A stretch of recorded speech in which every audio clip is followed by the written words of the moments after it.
What was the most impressive innovation that you saw during your time there, and what's the most impressive thing you see coming to market soon? So there were a number of things that came out of the effort that we did. A couple of the companies that we worked with ended up becoming unicorns. One of which started when I first met them. They only had 6 people. Now they're worth $3 billion. Wow. They're the ones that we helped put the company called Shield AI. They put the first AI drone in combat. And they, and by that, I mean, it was a quadcopter, but unlike drones that you see on television, like the MQ-9 or whatever, those are all teleoperated, meaning there's still a pilot, they're just not in the cockpit. Right. Or they're giving it waypoints, meaning I need you to fly from point A to point B using GPS to determine your position. What this other system did is you literally turned it on and you put it into a search mode, and then you just let go. And it flew up to a door, saw that the door was open, went into the building, and then searched the building by itself. And it chose which room to go in for what reason. And then, yeah, this was in 2018. So the more advanced variants of that could fly multi-story buildings. It could tell you which room people were in.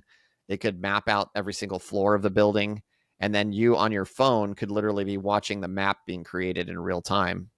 I had another program I was running where I had that bird with another company system where you literally could control from one controller, launch multiple systems, one to clear the building and the others to fly around and search and hold perimeter. And then if somebody jumps out, it would lock onto them and then chase them. And by chase them, it actually was the cool thing about it. Now, it sounds scary, but here's what's not cool about it. These drones are harmless. They can't do anything. They don't have weapons on them. They're just cameras, right? But one of the drones, it was designed as like a really advanced selfie stick. So it would stay in front of you no matter what position you're in. Well, that's great if you know that that's what it's doing. But if you're trying to run away from a drone and it keeps getting in front of you, and then you turn around to run the other way, and then it flies and gets in front of you again, it has this corralling effect that scares the living heck out of you. But the great part is you probably think it's armed. You think it's armed, and it's not. That's what the best part about it is. It's all psychological, and it's completely harmless. And so that's why But how long until those get armed? Because I'm sure if we're not already there, they will go that direction because that's the direction they want to go. But here's the thing. Here's the thing about everything will eventually can be turned into a weapon. I mean, a kid in my high school lost his eye because someone stabbed him with a pencil. So like these are everything can be weaponized, right? Yeah, there's my upbringing. There's a crazy school I went to. So there's everything can be weaponized, and you are correct. However, and that's happening right now in Ukraine, everywhere. All of them are being weaponized, right? We all know this. But we were playing around with how to not only weaponize, but to defeat the weaponization of those back in 2016. We were solving those problems back then at the low level, doing these experimentation events where every 3 months we'd go out to the field for like 2 weeks and we would just experiment. And I didn't allow anyone in my office that wasn't what we like to refer to as a wrench turner, somebody who actually would build stuff on their own. If you didn't come in with your own projects, I would kick you out. I'm like, you have to be working. And so you're right alongside all these engineers doing milestones for their projects, integrating a bunch of technology, but you yourself had to be hungry at all times. And the in test that I had for people is when they showed up is I gave them a box of broken drone parts and access to YouTube. And I said, you have 4 days to make me a drone. Go. That's and awesome. It has to work. And they would be like, I don't know how to do this. And I'm like, that is literally the point. I know you can't do this. And so this is the job. We get asked to figure out and learn things that no one knows. And and there's not like a course you can take to learn it. You just have to figure it out, because guess what? All of a sudden I walked into work one day and they said, hey, Jim, what do you know about quantum? Like, nothing. Looks like I got to take a trip. So next thing I know, I was becoming the quantum specialist. Now I'm having to explain the difference between quantum sensors and qubits and all these different things to my leadership.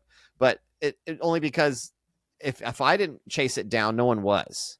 And then all of a sudden we've lost leverage and we've lost the edge. And so it's about maintaining that edge is what the job was all about. And that was what was exciting about it, is we were perpetually just looking for these new technologies and ways to employ them in a way that would impact and mitigate risk And this was the big point that I if I could reiterate anything about the drones that we mentioned before, people get scared about weaponization, but I'm a big believer of drones mitigating risk to civilians and everyone else, law enforcement, everyone. And here's a scenario I can give you. And I thought about this a lot during, especially during 2020, because we were all at home and had lots of times to think about these things. So in America, we're having all of a sudden these incidences of police and race and all these different things going on. And there was one particular instance in which a woman by the name of Breonna Taylor was tragically killed in her home when police went in. And I watched the footage of how they entered the house and why they did this. And there was a really stupid policy conflict in that state where you had both a no-knock warrant authorization and then the ability to stand your ground with a gun. So that meant that you could be in your house and defend yourself if somebody kicks your door down and doesn't say who they are. But the police also had the authority to kick down your door and not say who they are. So you're just waiting for everybody to get shot. It was just the leadership in that state it was a horrible thing. It was just stupid. I can understand that defend yourself, but the no-knock warrant. And there was no reason for the police to go in that way. But the whole time I was thinking, if they had one of these drones, all they had to do is this. You knock on the door. They don't open it. You can even kick down the door. But you don't kick down the door and send a person running through. With a gun. You knock the door down, get out of the way, and you send in the drone. Now, here's why the drone is better. People are like, I don't want a drone flying through my house. Well, do you want a dude with a gun in your house? I would take the drone in my house over a person with a gun in my house every day of the week because the drone is going to be loud. I know what's going on. It might be a little frightening, but it's just a drone. All it is a flying camera. It's giving situational awareness, and people can be scared. But here's the thing is it's mitigating risk by putting separation between the individuals that are emotionally in the situation and they both feel that they're at risk. Now, neither one of them needs to be afraid because you're not interacting with a human. You're interacting with a benign piece of hardware that can communicate both ways. Like you can literally talk to it and it'll talk back to you and the human can communicate. So now you're mitigating risk. From a military standpoint, the reason why you'd want that is when we were hitting houses in Afghanistan, you didn't know who stayed in the house and why. Most of the time, they were in one of two categories. They were either hostile or they were infirmed. So if you're in a house with the infirmed, you don't need to be as aggressive. There's no reason to be coming in guns blazing if it's just an old man in a bed, right? You're still going to be protecting yourself. But if I can send a camera in there and I can see that it's just an old man in the bed and the people in the house have said, hey, there's an old man in the bed, and I can see that, I'm less likely to go in there with the same amount of concern or aggression because I know the situation. I have situational awareness. And that process of entering a home is the most dangerous moment in warfare. And that is where we lost most of our lives. In addition, so we think of IEDs being the worst. It wasn't. It was room clearance. That's where we lost the most life. And so we wanted to mitigate that risk. And so that's where the drones became the most useful. And that's really what was basically the foundation of what I was chasing.